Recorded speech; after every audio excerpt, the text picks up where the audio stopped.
the knowledge structure.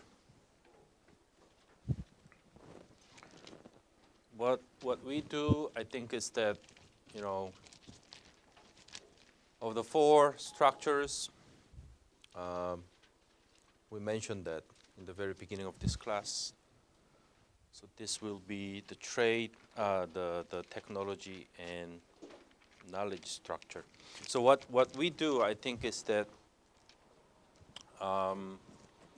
as a structure, again, I think we should understand who are the actors, okay, in the knowledge and technology structure. Then is there any global institution in the knowledge and technology structure? How does that institution work? What are the rules? Who make these rules, right? Are there any conflicts between advanced countries, developing countries? And sort of as a case study, we look closely into the IPR. We look at the IPR, conflicts and cooperation. At the end, as part of the IPR, probably we'll talk a little bit about the generic drug, right? The medicine issue. I think that does it.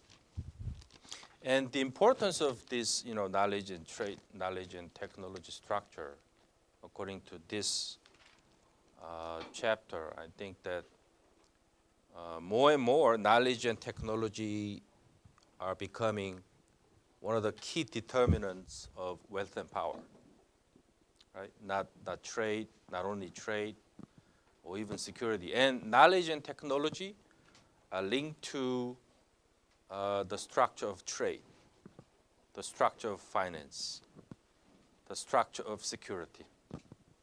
So at the end of this chapter, I think you must understand, this may be a good question for essays, maybe. How does the knowledge and technology structure link to the trade structure, or the finance structure, or the security structure? Right? So these are the questions.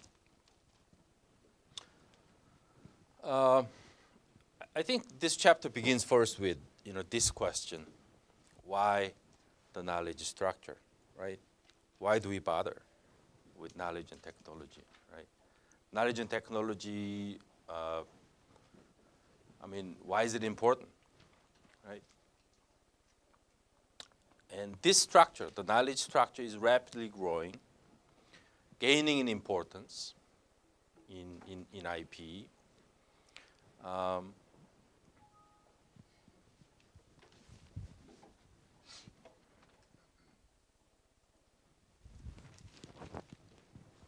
Becoming key determinants of wealth and power. And like I said, the knowledge structure profoundly affects the other structures, trade issues, finance, monetary issues, security issues, related to how knowledge is distributed, how knowledge and technology is distributed. Maybe knowledge and technology more important than trade disputes. That's what, you know, countries think. Maybe some wars, even wars, right? Connected to how knowledge is distributed. To wage an effective war, right, you need to have efficient knowledge, technology. And there are high-stakes global struggles over these issues, knowledge and technology. So these are the rationale why we study, right, knowledge and technology. Then what is studied in the knowledge and technology structure. There are a number of things that we have to study. First, I think individuals, companies, and states, these three actors, right? And individuals, they seek access to knowledge, right? And companies, they seek to produce knowledge-based products.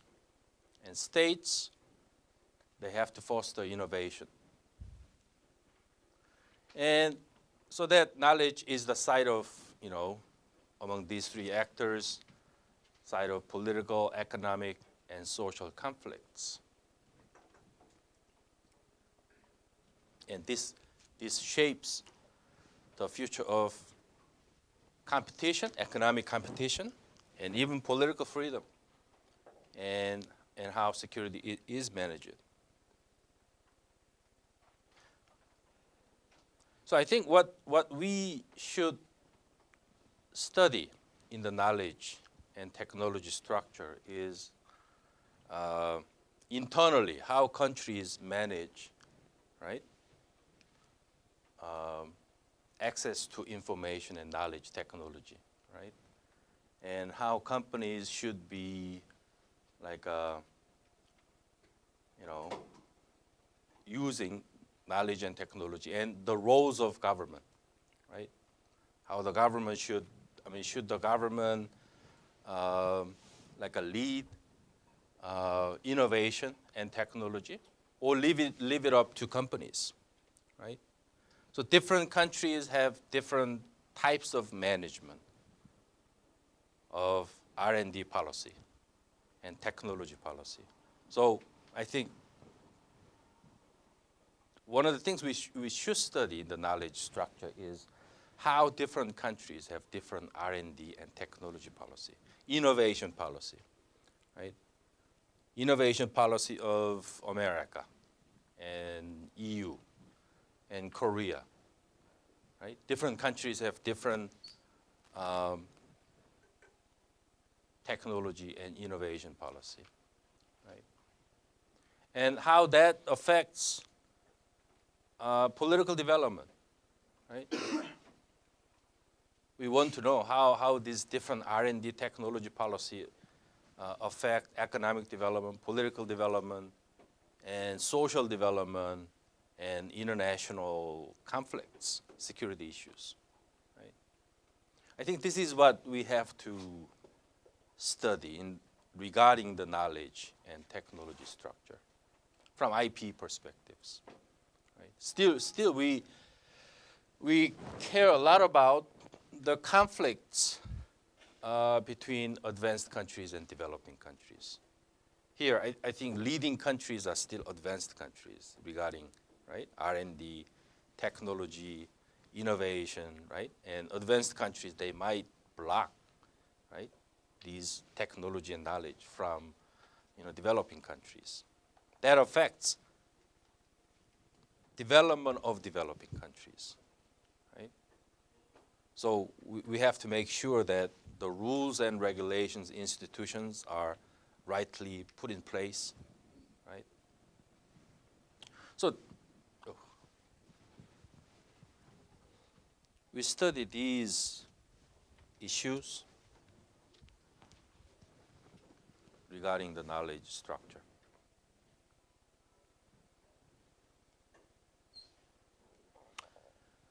And first, I think we need to, this textbook, this chapter, I think this chapter first defines the structure, the knowledge structure, okay? We have to first define it, then we have to identify different actors, and empirical issues, okay, as a case study. And intellectual property rights will be the case study in this chapter. And we further analyze, right, and how governments and states and companies, they work within the knowledge structure, within this structure, to generate, right, innovation and technological advancement. I think this is the goal for any country, right? But somehow this works smoothly for some countries, right? This doesn't work for other countries. So we want to know why this works for countries and doesn't work for other countries.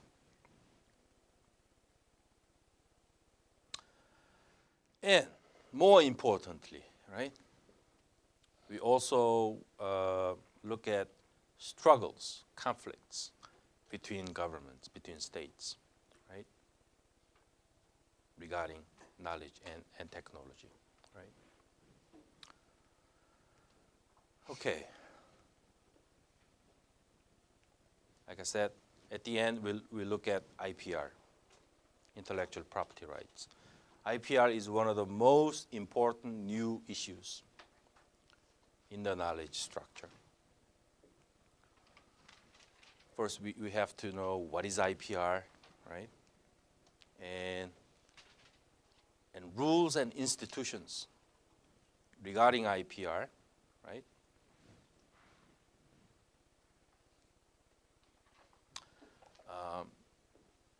I think one of the major concerns of this chapter is this question, like how do developed countries use IPR, right, to promote their own economic interest, right, against developing countries. Right? This is one of the key questions this chapter asking.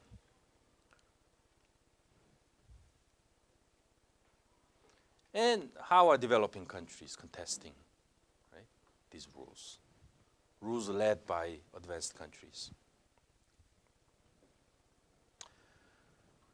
Then we'll get down to the real business, like the international knowledge structure. What is it, right?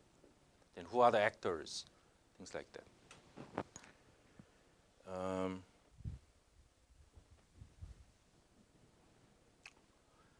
The knowledge structure first, I think, is composed of rules and practices, right? And according to these rules, I think how knowledge is generated and commercialized and controlled, this is determined according to these rules.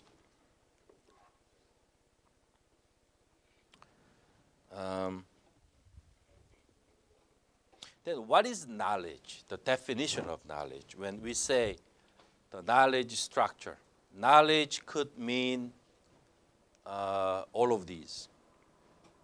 Okay, knowledge means ideas, broadly defined technology, okay? Information and intellectual property, all these comprise, okay, the broad definition knowledge, okay? And this knowledge, unlike goods, okay, is exchanged through language, education, and cultural practices.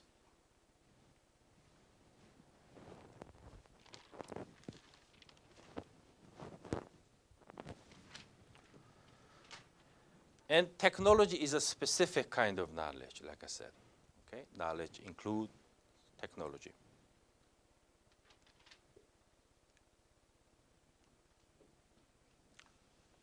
Then what are the rules? Okay, what are the rules that govern the flows of knowledge? There are several rules. Okay, there are several rules regarding knowledge, and these rules determine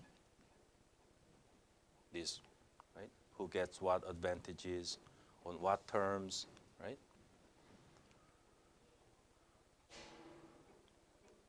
And these rules, who make these rules? Powerful countries make these rules. Okay? Powerful countries combined with businesses and social forces.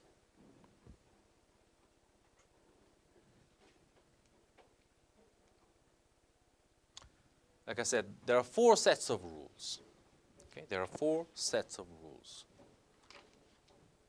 First, national laws and regulations.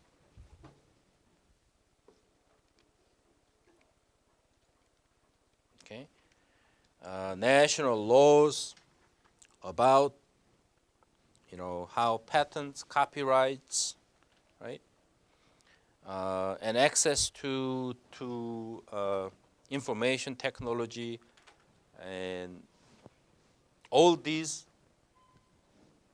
are regulated by national laws and regulations. And second, treaties between countries, either bilateral, multilateral treaties. Okay, and this,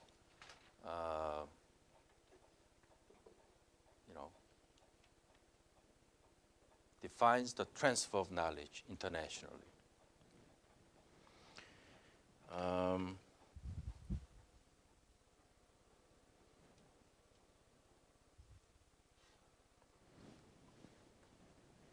Then business practices. This is the third set of rules. Business practices also define how knowledge is distributed.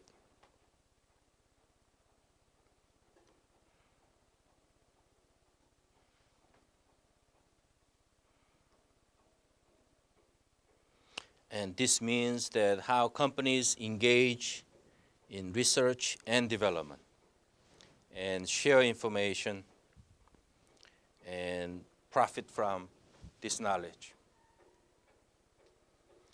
And finally, norms and obligations. Okay, the final set of rules is what can be called shared norms and understandings about the appropriate use of knowledge and technology. And different countries have different moral rights and obligations about how technology should be accessible, right? How technology should be blocked, how knowledge should be blocked. Every country has different norms and moral rights and obligations. Okay. Now, actors. We have 4 different actors in the knowledge structure. Number 1, as consumers of knowledge, we have individuals. Okay, we have individuals. They are the major consumers of knowledge, and they take it, knowledge, as a human right.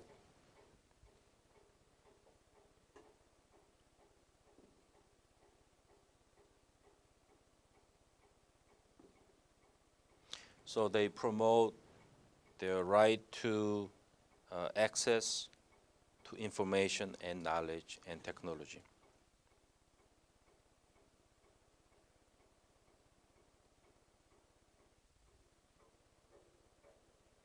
And second, companies.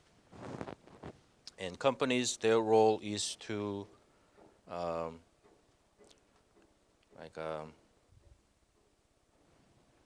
produce and commercialize and knowledge and make it into products.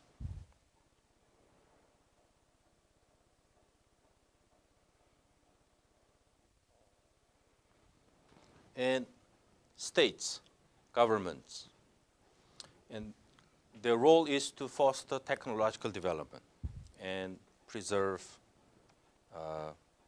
advantages.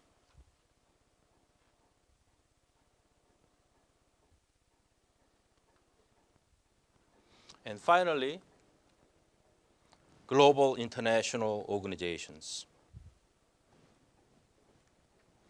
And their role is to enforce rules about knowledge.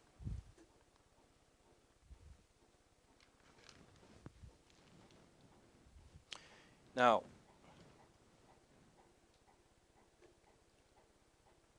having said this, I think the next pages, I think you have to go ahead and figure out the following several paragraphs, like I explain how the knowledge structure is linked to other structures. Okay, so pages from 270, 271, it discusses how the knowledge structure is connected to the trade structure. Okay, and second, how the knowledge structure is connected to the finance structure.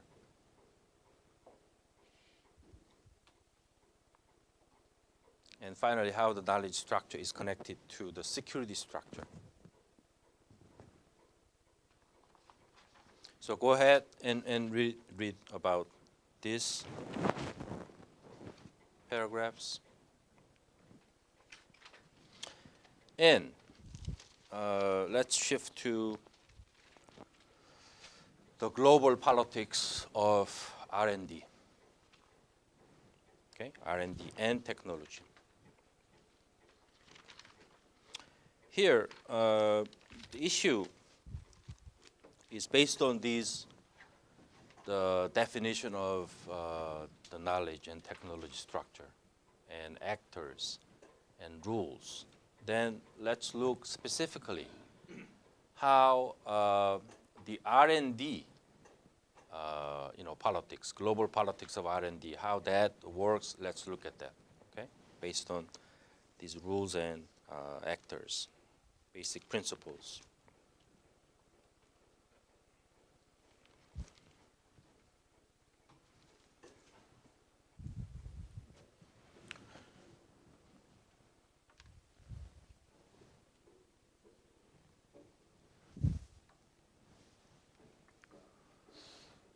One question I think when we consider the global politics of R&D is that in terms of advancing technology and leading innovation from a government perspective, I think one of the key questions is whether to leave it up to companies and individuals, or should the government lead, okay, in like investing, R&D and developing new technologies.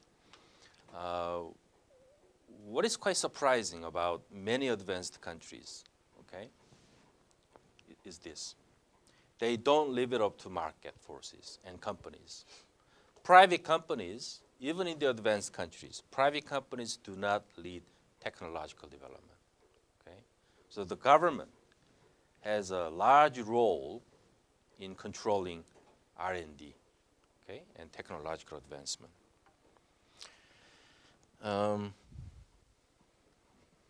And the government does it in many forms, okay?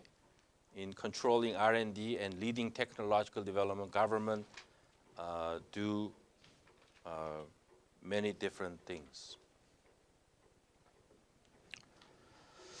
And developing countries should close that gap, right, to catch up with advanced countries. And we'll get to that a little bit later. Because technology has been a key determinant of economic growth, I think a good example is America, the 19th century, the United States, right? The US, in terms of R&D and technological development in the 19th century, America began with land-grant colleges, okay? And these colleges, they were leading in innovation in the industries like agriculture and engineering, right?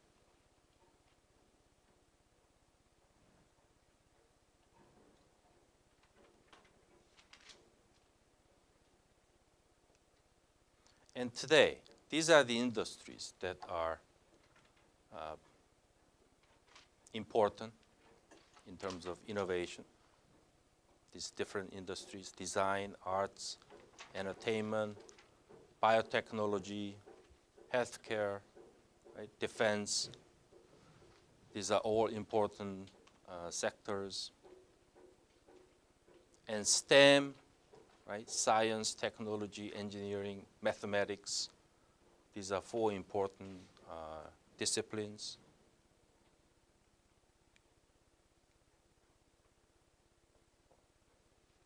Let's look at how different countries have different types of innovation policies.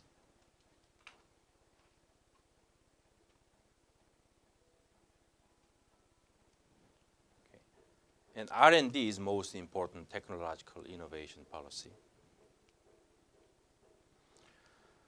Investment by private firms is important, okay? But government role is more important in terms of R&D. And the government R&D is mostly to subsidize, okay, basic science research at universities. This is, you're talking about American innovation policy here. I think this is in sharp contrast to Korean innovation policy. Korean innovation policy, I think Korea is quite well known in terms of, right? Government has done a pretty good job of, right, advancing technology and like innovation. Government made a huge contribution, right? But the way Korean government did is quite different from the way Americans did. The way Americans did was, like I said, in the 19th century, right? Colleges did it first, okay? And still, I think basic science research, government subsidizes a lot of research, right? But Korean innovation policy, do you know what Korean, how Koreans like a sort of became highly technologically advanced, although it depends on specific areas. I'm assuming that Korea is technologically advanced, okay? What is Korean innovation? Or what is Korean R&D policy? How we got here as like a technology, like a advanced country? How we got here? How was what was Korean government R&D policy or Korean innovation policy? I think there's a ranking, right? Like innovation rankings. Korea is quite always top rankers, one of top 10. Korea is one of top 10 in terms of country innovation rankings, right? So that means Korea is quite good, right, in terms of R&D. And I don't think companies led the R&D policy, right? The government, I think, led R&D policy, but how the government did. What is Korean? This is U.S. R&D policy, like a research university centered R&D policy. That's a U.S. type of innovation. Right? There is some technology that as a country you need to break that technology, okay? Then as a government, how would you do? I mean, you release money, right? Money is needed. You release money, but where would you release that money? Target which section? I mean, would you like to target like companies, private firms, or like research universities? U.S. style is like a release money to research, big research universities. So big research universities, they receive money from the government. And there are professors, like researchers, right? Scientists, a lot of scientists at many top huge research universities in the United States. And many of them are really foreign-born scientists, right? Almost half half of these scientists are foreign-born scientists. So they are doing the job in the United States. But many top U.S. research universities, they do the job. But here in Korea, who does the job? A lot of companies, like Jabil companies, right? Samsung, right? We have many Jabil companies, right? Jabil companies, they have their own research institutes, right? And PhDs, scientists, they go there. They are there, right? They're there, but also at the university. But Korean universities are not categorized as research universities like U.S.-style research universities. Yeah. Now, so basic science research at U.S. top research schools.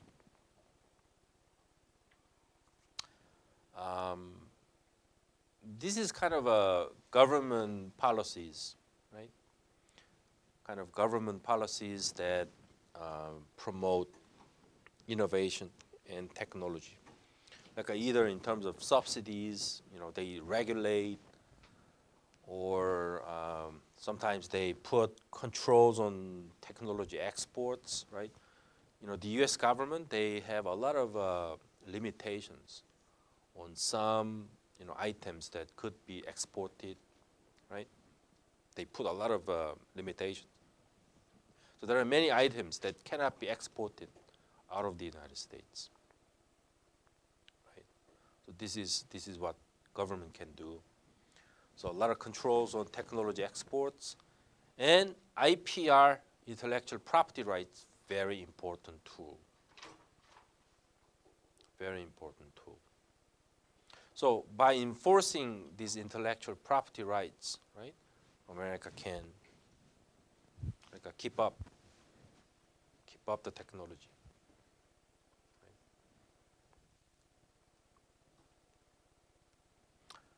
Right? Big government project, technology project. These are the examples. Manhattan Project. Right? During World War II, right?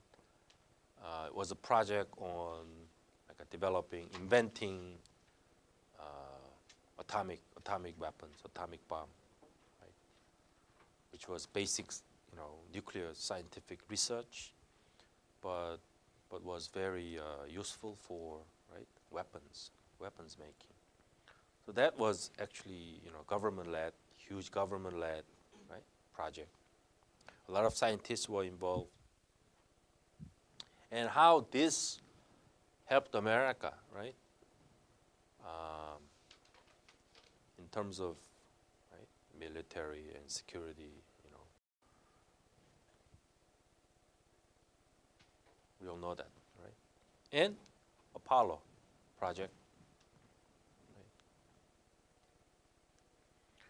Right? And there are many other, satellite technology, internet technology that are spin-offs of U.S. defense, research. And Human Genome Project was also done by the government, right? Under the sponsorship of which government agency?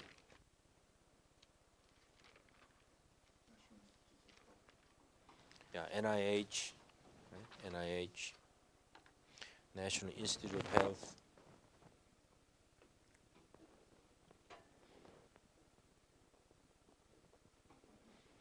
And the U.S. Department of Energy.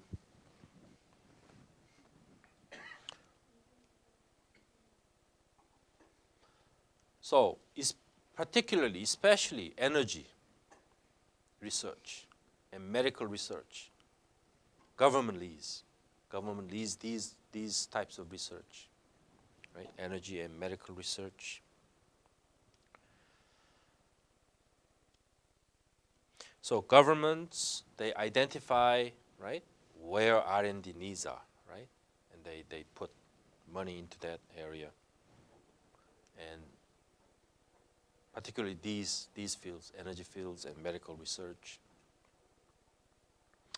And there are, government-assisted innovations, right? These products, Gatorade, Google, right? And storm tracking radar. These are all, university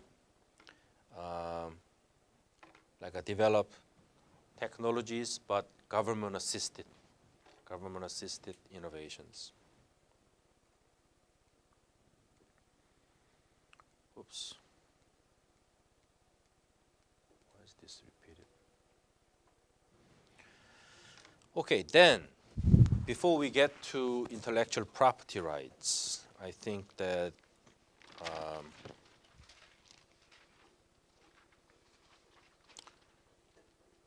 we need to look at what is EU's innovation policy. We need to study that.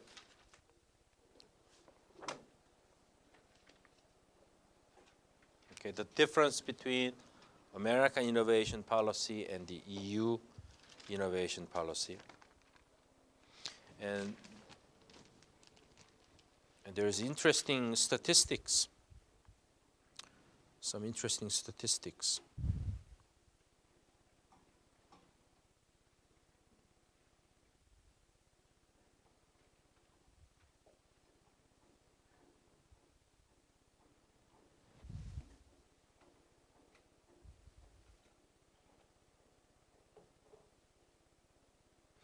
Okay. After World War II, the U.S. federal government funding for R&D was two-thirds of R&D, of all R&D in the United States funded by the federal government. Okay? Two-thirds of all R&D in the United States funded by the federal government. And this today declined. Okay? Only one-third of R&D is funded by the federal government.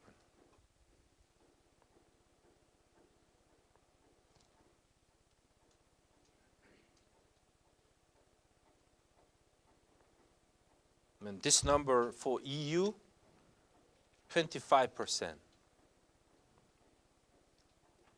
In Japan, 14%.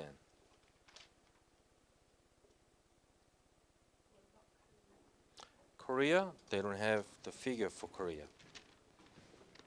We have only the rankings of global innovators, right? Korea is ranked as number 8. Top innovator is Sweden. Second, Switzerland. Third, Finland. Fourth, Israel. 5, Japan. 6, the US. 7, Denmark. 8, Korea.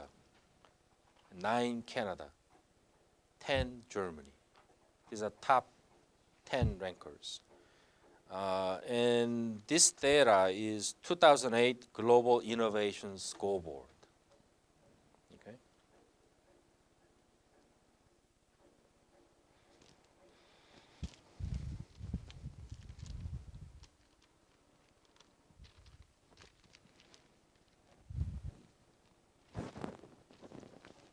Then I think, how advanced countries, particularly the United States, how they use,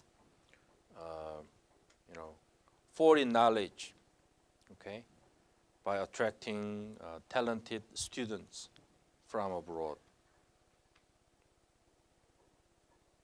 2008, 2009. Foreign students in American universities. Foreign students in American universities. Do you know how many? 2008, 2009. I mean, today maybe higher or lower, we have to find out. 2008, 2009, foreign students in American colleges, 671,000. In US universities. 671,000. Top 3 sending countries. I think this has been constant for over the last 20 years. Never changed. Top sending country, India, China, South Korea. South Korea number 3, right? Korea has always been one of the top sending countries, right? Even elementary students, I mean, they go to the United States these days, right? I was one of them actually, but a lot of students go to the United States, and there are many interesting statistics here.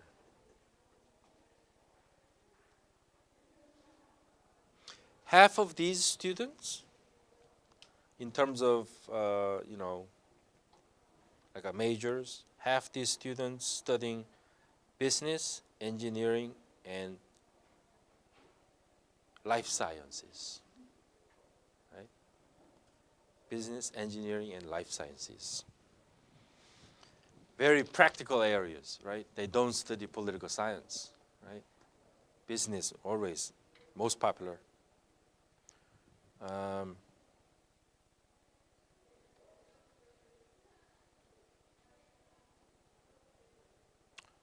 Half of engineering PhDs from US research universities are foreign students, half of them. Half of engineering PhDs, okay, foreign students.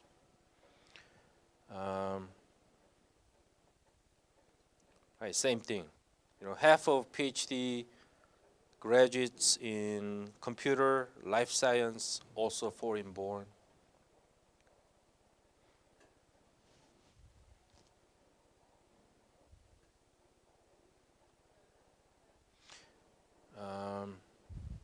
Particularly, I mean, these fields, STEM, there's a term called STEM, right? Science, technology, engineering, mathematics, right? These are key, fields.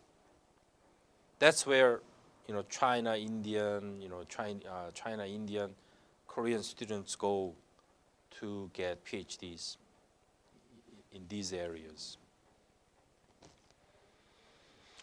And many of them don't come back.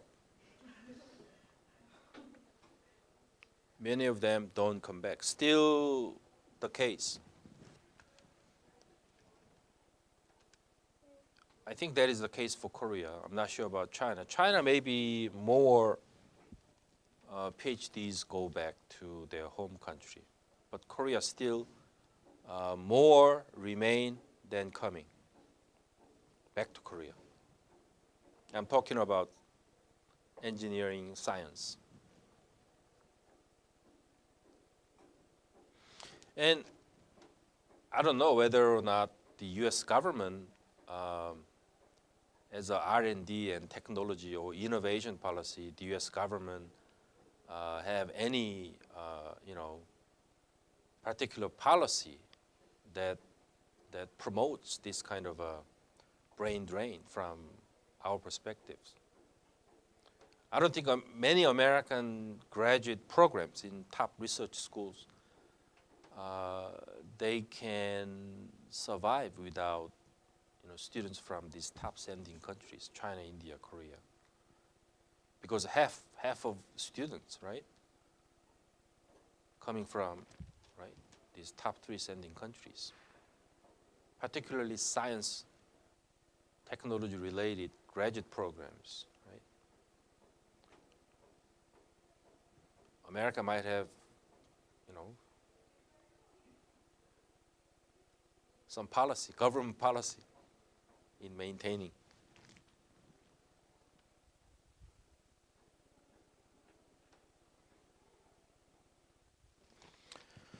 So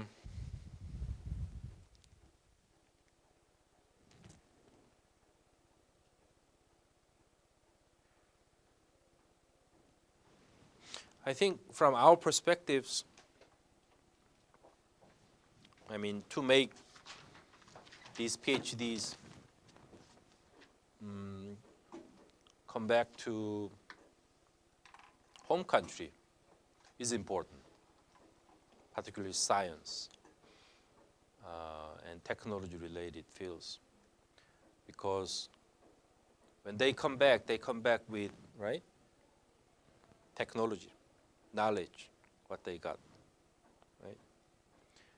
That is, I think, technology, naturally, it becomes technology transfer from our perspectives. That is important. But still, I think compensation, relatively, I think, almost equal. Okay, American pay, Korean pay, it's okay. But there are many other, additional issues, right, that prevent them coming back. Right? Additional issues like there are many other issues, other than just pay. Right? There are other issues. There are other issues such as education, right? Children's education and living expense here much higher, right? Korean living expense very high, and so still many people still remain in the United States. Right?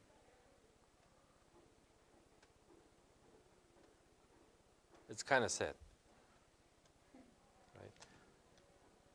So I think as a government, I think the government should really revisit, right, the entire policy of R&D, technology, and where we are in terms of really, right, innovation and technological advancement. I think that's something that our government should do, right? Because in my opinion, Korean technology is not that really advanced, particularly in terms of innovation. We are losing a lot of potential. Right? So this is, I think, very critical point. And I think, in the meantime, competition regarding technology, innovation, knowledge, and IPR in particular, competition among countries really intensify. Right? When we read this chapter here, right? Countries really think that this technology knowledge is really one of the most important determinants of wealth and power. And IPR is important in that sense. From advanced countries' perspective, IPR is really important tool to keep themselves ahead of developing countries permanently. So IPR is very important tool. What is IPR? IPR is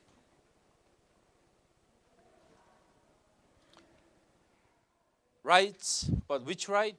Government-given rights. Okay? Intellectual property rights are government-granted rights. Okay? And this is the rights to control the use of an invention.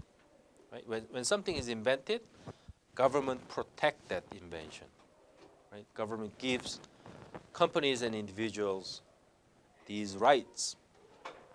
Okay? As far as that invention is concerned, when something is created, right, this must be protected. Someone just simply copy it, governments must stop it, right? So invention, creative output, or even the name of a company, all these are protected under IPR. And right, advanced countries, they are really serious about this, right? This is very important.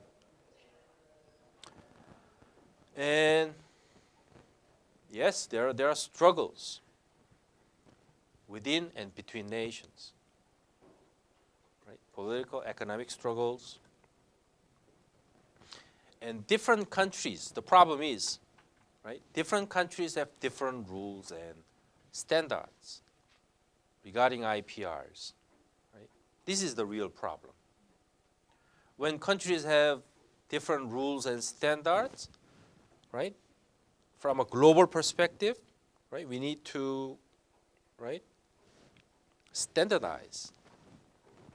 From an advanced country's perspective, they like to standardize these differences.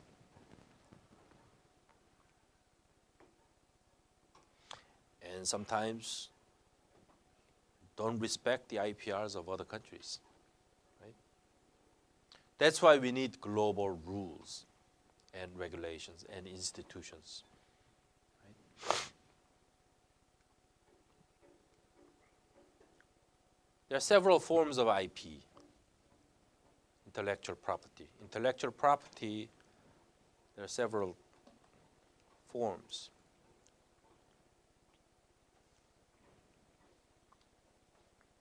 And, you know, different countries have different IP, okay?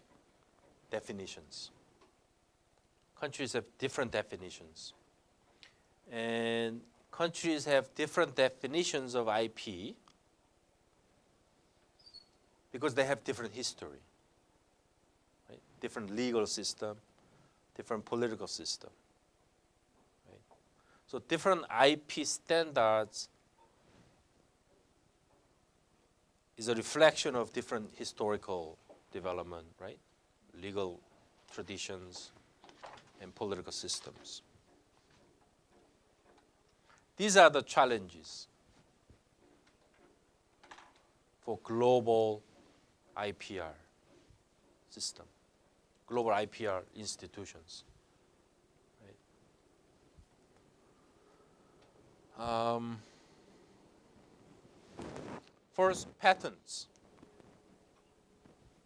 There are several forms of IP that must be protected. Patents, copyrights, trademarks, trade secrets. Right? So under IPR, all these must be protected. Trade secrets is something new. This is unconventional type of intellectual property. Okay? This is an extension of traditional IP. Okay? So WTO system, okay? Under WTO system, this is added.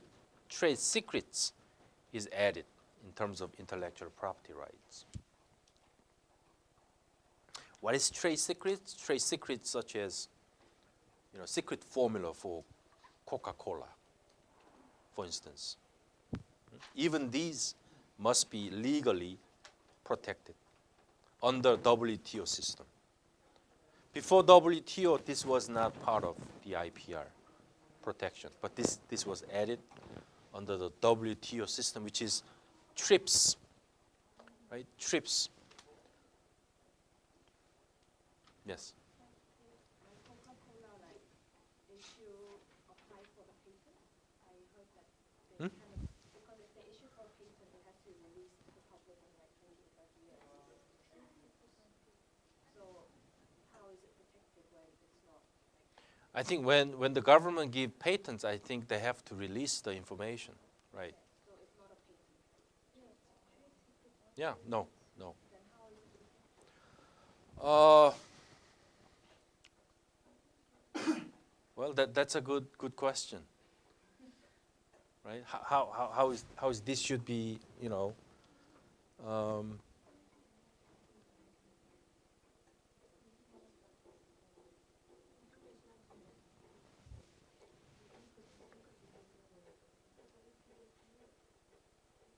like for instance, you know, kimchi, for instance, right? Kimchi making. These days, some countries are copying, right? Secrets of making kimchi, right? So now,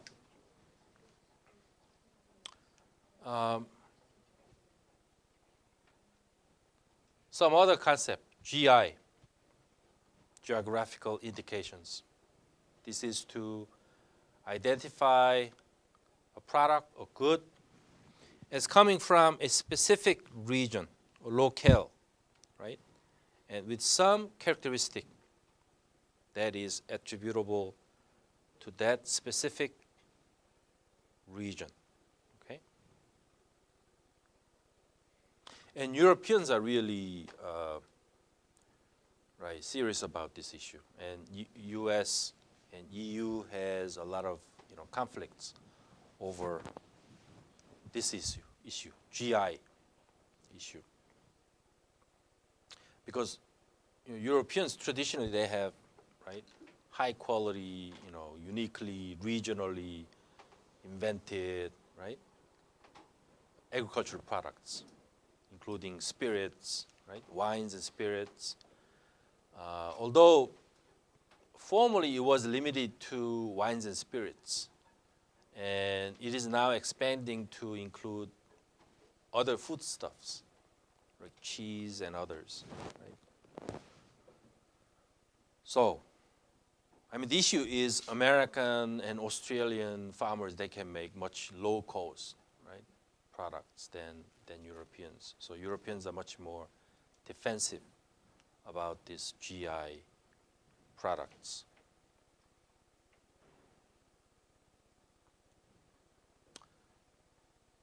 What institutions of IPR?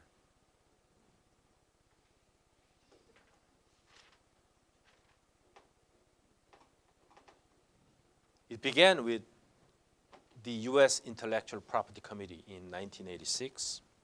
I'm talking about IPR. Okay. It was a coalition of 12 major U.S. corporations.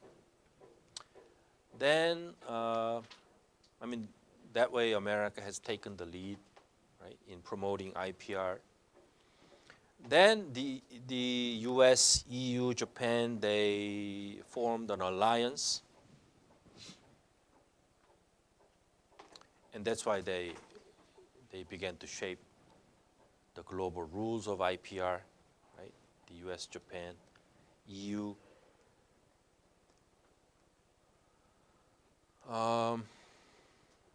These are the industries that were in that network: pharmaceutical, agricultural, chemicals, music, entertainment, software. And the U.S. alliance, I mean, the U.S. developed alliances with Europe. And it was a powerful international lobby. And they frame IPR as rights, not government-granted privileges.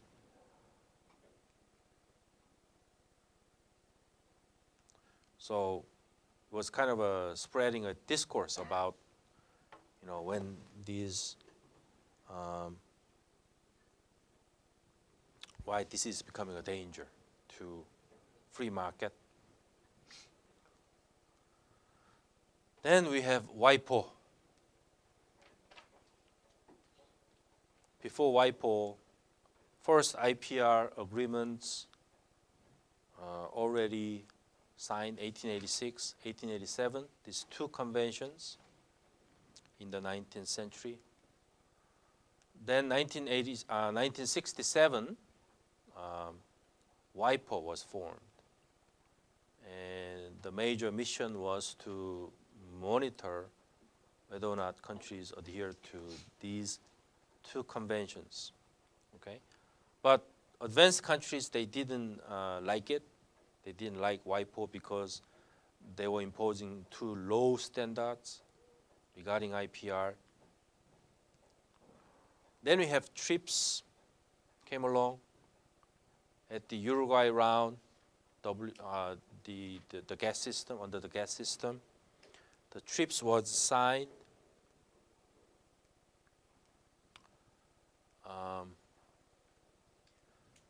some important elements within the TRIPS agreement. First, TRIPS agreement was linking intellectual property protection to open trade system. Okay, and developing countries were not participating in crafting this TRIPS agreement, so they were excluded. And TRIPS agreement expanded the kinds of intellectual property, including GI and including plants and trade secrets. And they have mechanism for binding dispute resolution and enforcement system. TRIPS has enforcement system, and the name is, they have the name. Under the WIPO, they have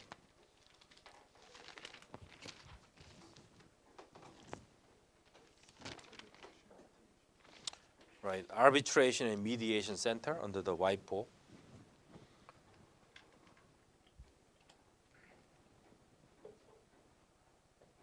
And IPR conflicts between advanced countries. Okay.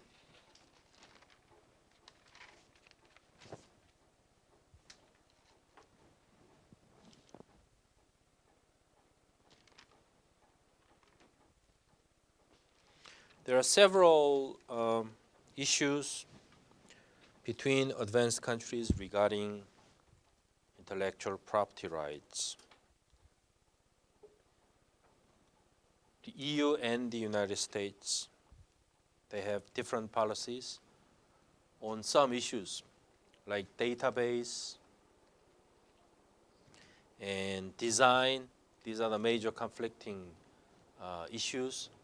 And more importantly, like I said, GI.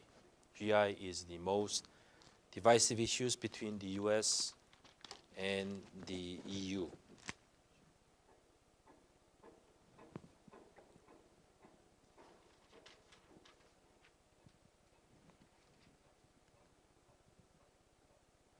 So Europeans, they insist on stronger GI protections. Right?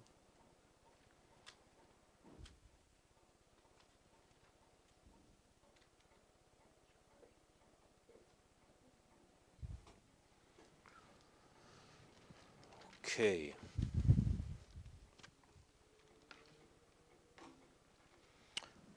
Now,